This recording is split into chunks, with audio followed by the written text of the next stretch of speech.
Pasintabi po mga kapuso, iniinda ng mga residente ang sandamakmak na mga langaw sa isang barangay sa Orbistondo, Pangasinan.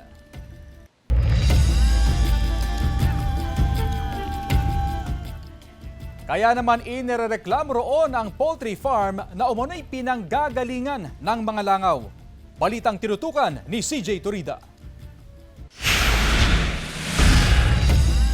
Idinaan sa social media ang reklamo ng ilang residente sa barangay Pasibi West, Orbistondo, Pangasinan dahil sa paglipanan ng sandamakmak na langaw sa kanilang lugar.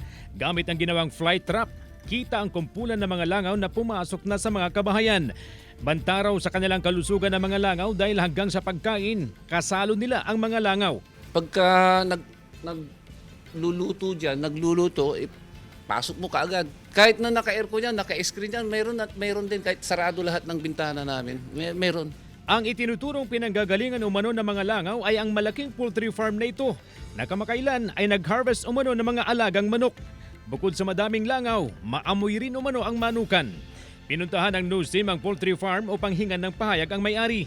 Hinarap kami ng isang gwardya at sinabing wala roon ang farm manager. Gayunman, gumawa ng aksyon ng barangay upang maibsan ang problema sa pamamagitan ng pag-spray kontra langaw. Ayun, nasabihan namin sila na kung ayusin naman nila yung pamamalakad dyan. Yes, at nakikipag-cooperate naman po sila. Nagsagawa na rin ng inspeksyon ng Municipal Health Office sa farm at nakitaan ng pagkukulang. Gumawa ng mission order upang mag-comply sa tamang hygiene maintenance, environmental issues at vermin control.